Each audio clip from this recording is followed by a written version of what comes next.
Hello student, आज के इस लेक्चर में मैं स्टार्ट करने वाली हूँ पक्की तलपट का नमूना। इस चैप्टर में हम पक्की तलपट का नमूना देखने वाले हैं। चलिए स्टार्ट करती हूँ। पूंजी दायित्व के पक्ष में कौन सी एंट्री आएगी और संपत्ति लेना के पक्ष में कौन सी एंट्री आएगी। ओके, पूंजी दायित्व के पक्ष में हम वही एंट्री लिखेंगे जो कंपनी का बकाया हो। ओके, जो पेडी की बकाया राशि हो, बकाया एंट्रियाँ हो, व्यवहार हो। ओके, और संपत्ति लेना में हम उस एंट्रिया को दर्शाएंगे जो कंपनी का क्या हो, कम संपत्ति हो, जो कंपनी के पास है। ओके, मौजूद है, उसकी एंट्रियाँ हम यहाँ करेंगे। चलिए स्टार्ट करते हैं। स्थायी पूंजी खाता और चालू पूंजी खाता, बच्चे यहीं पे कंफ्यूज हो जाते हैं। बच्चे क्या होते हैं, यहीं पे कंफ्यूज हो जाते हैं, जबकि हमें यहाँ पे कंफ्यूज होना नहीं है। ओके, चलिए मैं एक्सप्लेन करती हूँ, आप बस मेरी बातों को सुनिए गौर से, आपको समझ में आ जाएगा। अगर सवाल में कहा है कि आपको पूंजी खाता बनाना है, सिर्फ क्या बनाना है, सिर्फ पूंजी खाता, तो आप यहाँ पे क्या करोगे, जो चालू खाता दी गई है वो आप नहीं लिखोगे, आप सिर्फ क्या करोगे, पूंजी खाता यहाँ पे दर्शाओगे।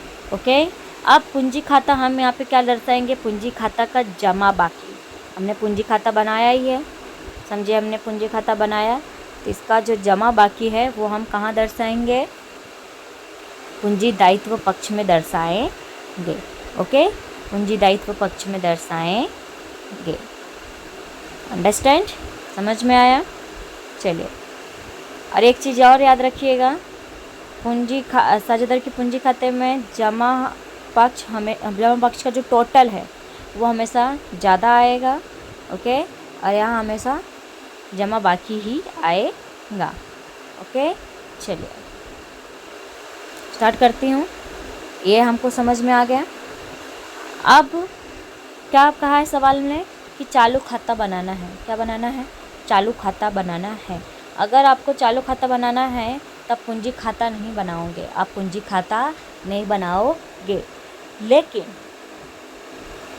लेकिन जो स्थायी पूंजी खाता है वो पक्की तलपट में दर्शाओगे, पक्की तलपट में दर्शाओगे। आपको जो प्रश्न में सकल तलपट दिया रहेगा, सकल तलपट में आपको पूंजी खाता का रकम दिया रहेगा, अमाउंट दिया रहेगा, वो यहाँ पे हमें शो कर देना है। ओके, और यहाँ पे जो हमारा है चालू खाता का जमा बाकी यहाँ दर्शाना है।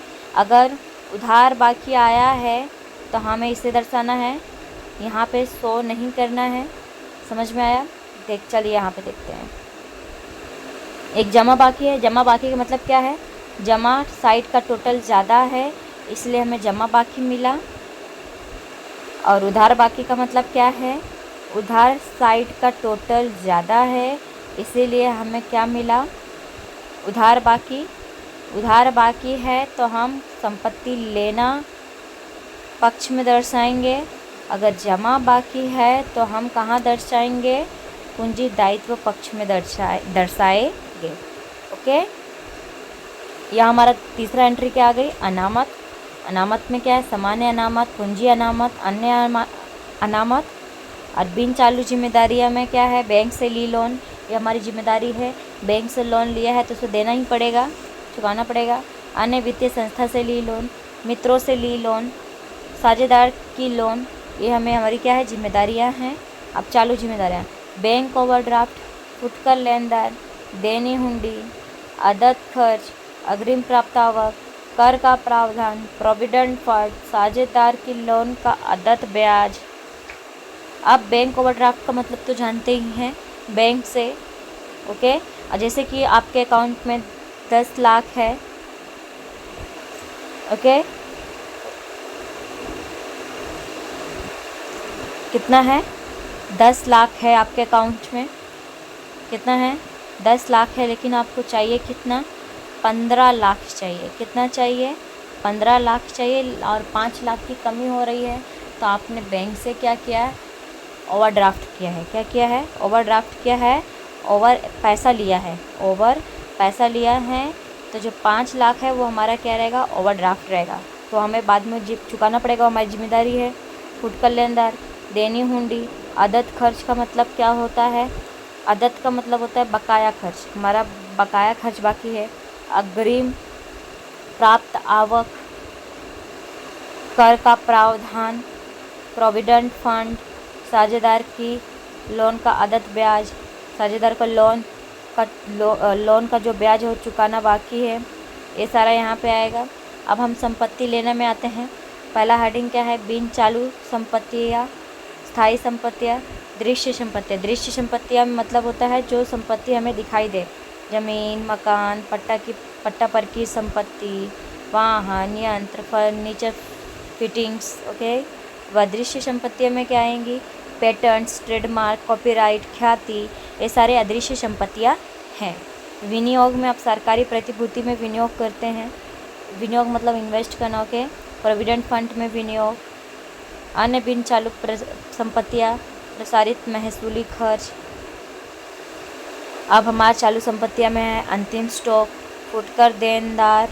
ओके, एक चीज़ और याद करना, देनदार हमारा यहाँ पे आएगा और लेनदार हमारा पूंजी दायित्व में। देनदार कहाँ पे दर्शाया जाएगा?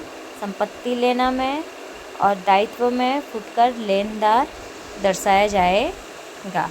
ओके,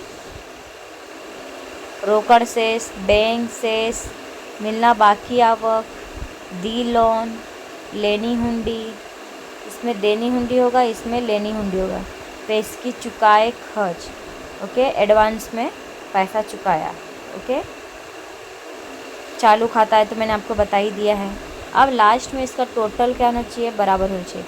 अगर दोनों का टोटल मैच हो गया, दोनों का टोटल क्या हुआ? मैच हो गया, तो इसका मतलब है कि आपने ऊपर की सारी एंट्रियाँ सही की है और आपको 11 में से 11 मार्क्स मिल जाएंगे। ज़्यादा हार्ड नहीं है, आपको बस अपने दिमाग से समझना है कि कौन सी एंट्रियाँ कहाँ जाएगी, किसको हमें कहाँ लिखना है, किसको हमें कैसे सॉल्व करना है। ये चीज़ आपके माइंड में आ गया तो आपके लिए ये जो सेकेंड चैप्टर है बहुत ईजी हो जाएगा। Okay, thank you.